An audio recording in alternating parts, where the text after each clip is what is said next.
Good morning, everyone. Jim Clark here at the Synchronicity Sanctuary in Central Virginia to share a contemplative focus with you today. And the focus that I want to go over with you and share with you is count your blessings, meditate, and discover wholeness. Now, what does that mean? Wholeness is a term that we use in meditation circles all the time. To be whole suggests that we're not being all that we are. We're not aware of all that we are. To fully appreciate this, you must devote some time looking into yourself, beyond the normal mental conversations we quietly have inside our head every day, something that takes us beyond all that. And this is why meditation and wholeness go hand in hand. Meditation is a balancing technique. It balances the polarities that are at play within the world of the human world of existence. So that's what we're going to look at today. And when we talk about wholeness and balance, the balance is really moving yourself slowly from being dominantly negative polarity dominant to positive polarity dominant. And that simply means that all your awareness that it's invested in the world outside you, in your relationships, into your work, into whatever it is that's important to you in your life as a human being, all of that external focus that is nonstop, constantly taking up every moment of your time, that has to be balanced out by going to the subjective world, the internal world that is waiting for you to discover it. And there's a lot to be known that's inside you, hidden from you. And so wholeness simply means you're expanding your awareness to include what is inside and balancing that out with what's on the outside. The physical world, your ego, your name, your identifications, your concerns, your daily life, your relationships, all of that is balanced out with what is inside. And believe me, when you do discover, when you begin to open that up, that part of yourself that is so much more, then you know what this is all about. But until you do, until you actually start to meditate, until you employ a balancing technique that brings that awareness to you, it's just all conceptual. You can believe it or not believe it, but it won't change your life any. It won't give you something more than what you ever had before. It's just a concept, like I say, an idea. So I can only tell you what I have experienced and how I've come about doing this myself, and how it looks. It doesn't make you anything special, because all human beings are the same source consciousness that everything in this world is. So it's not about that. It's not about trying to be more in terms of a bigger ego, or being better than or higher than anybody else, because that really isn't, that's just simply not true. But it's about how the quality of your life can change, the joy in your life, a joy that persists no matter what's going on around you. When you can establish that, you will have the experience of the rewards of bringing balance into your life.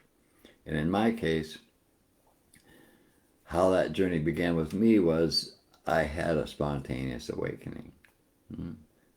And when I did, what triggered that spontaneous awakening was my first efforts to start to just explore the subject of meditation. It was a book by Ram Dass, The Only Dancer Is, and somebody loaned it to me, and I started to read it, and I got drawn into it, and I said, this is interesting, but it was still all conceptual. And in the course of that initial investigation on my part, I did have a spontaneous awakening, which simply means that in all the lifetimes that I have experienced, I brought myself to a point where I was ready to wake up to the truth of who I am. This is what everybody here is doing. And if they're not having awakening experiences, it means they haven't had enough experience of being human, of being limited, and the suffering that goes with being attached to the human experience, to bring themselves to that point where the polarities begin to shift. This is part of the mechanics of consciousness, where the negative polarity goes to an extreme to the point where it automatically shifts back towards the positive. And this is true with every human being. And so, anyway, to get back to my story here, the shift from that awakening experience was huge. Everything that I knew in my life was gone.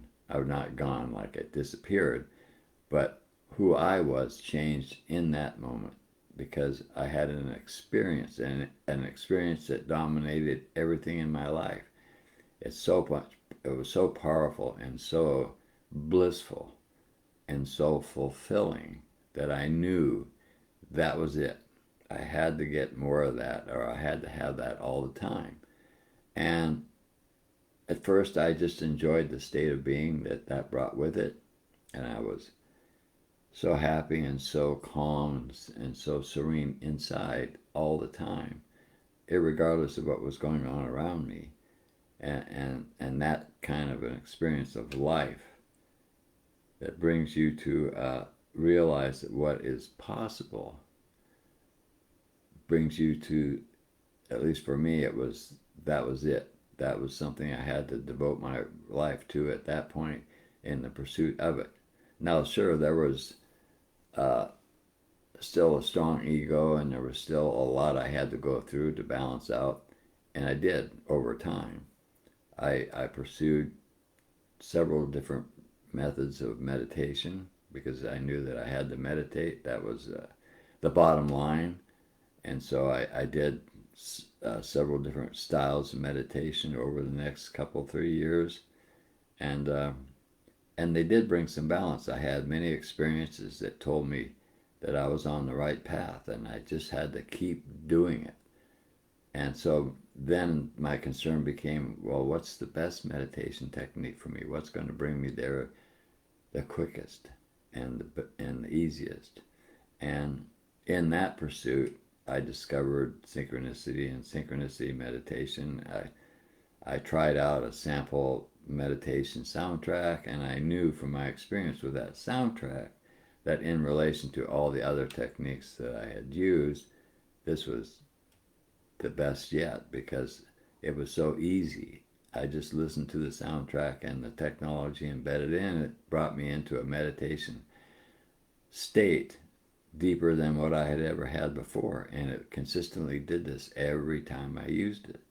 So that's why I ended up being here at Synchronicity, and why I'm here today to share some things with you. And so that what that did was it accelerated the process of my own evolution, what we call spiritual evolution, which is just a continuous growth of awareness that is substantiated in your experience day to day to day. And in that process, there's a lot of things that there's cycles of things that happen as you go deeper and deeper into yourself. You begin to discover more and more bliss and happiness and calmness inside you, but at the same time, you have a lot of data inside you that you've accumulated over time that says the opposite. It's not congruent with your meditation experiences. And so that data has to be cleared, and it comes to the surface just for that reason. And sometimes it's a little emotional and it's uncomfortable, and sometimes you get what we call peaked. You push yourself to your limit, and you're processing all this data, this outdated, irrelevant data. It can just be a feeling, really. The negatives that are still alive within your memory of all your experiences, and they're being cleared out so that you can take in more of the positive. And in this process, if you don't understand what's going on in that process, this is where a lot of people stop meditating, because it gets to be too much for them and they don't realize that it's actually a good thing. It's it's proof that what their meditation is, regardless of the technique, it's working, because all this stuff is coming up and they're clearing that out, and then you go in, and once you've cleared out enough of your old negative data that you're still attached to unconsciously, and then you have more awakening experience, more expansive experiences, and so forth, and you begin to have more consistency in the positive. But this takes time, and there's a lot of work to be done with regards to getting yourself to the point where being dominantly positive is a constant in your experience. And this is really a hallmark along the pathway to what we call enlightenment.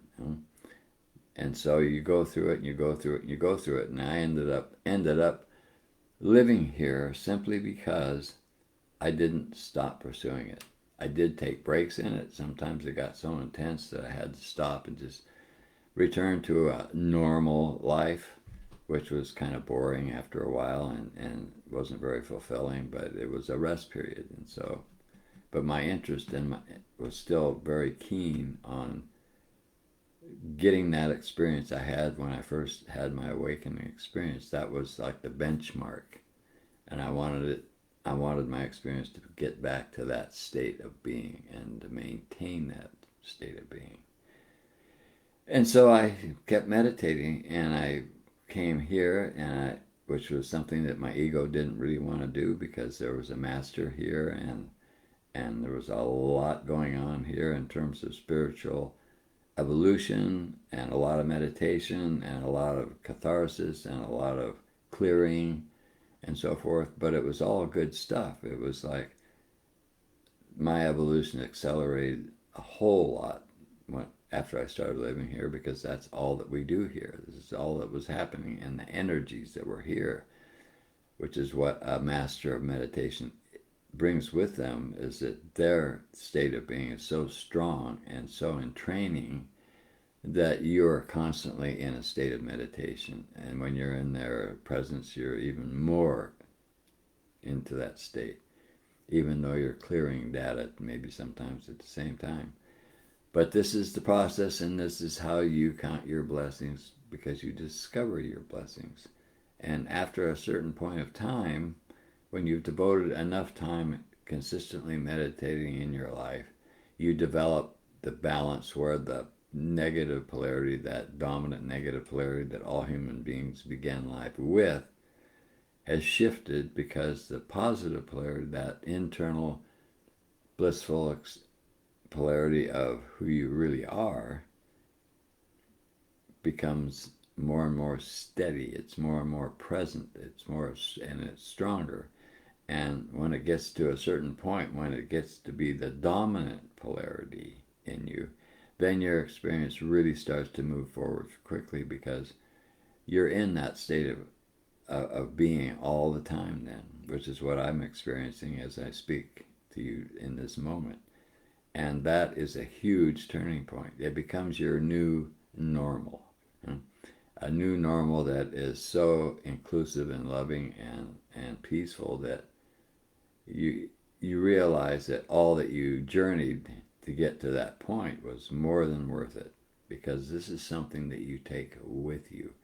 When this body is done, when I'm through with this human experience and I move on, all that I have balanced out, that state of balance, that state of being that I have, will go with me. And that's something that people don't realize, because normally if you're dominantly negative, your total life is all about survival. Your total life is about your relationships. It's about your family. It's about survival, and so forth and so on. But it's also very negative, and it's very hard to be all that positive when you're dealing with life as a challenge of your own survival.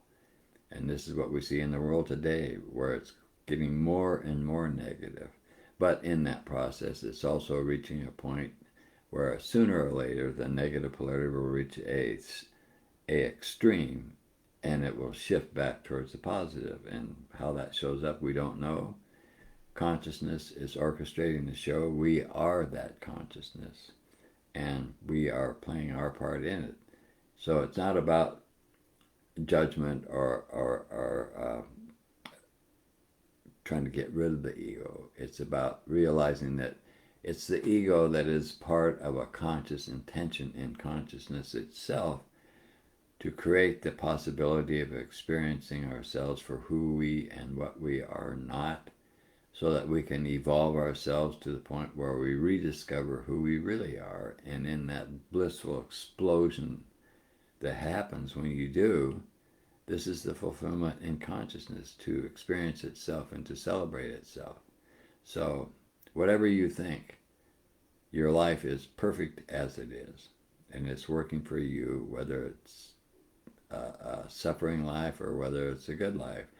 However it's playing out because you're getting the experience that you need for you to move forward in your spiritual evolution. So meditate, count your blessings, meditate, and discover wholeness. That was the subject of this contemplation. And in my experience, it's the best investment you can make in life, period.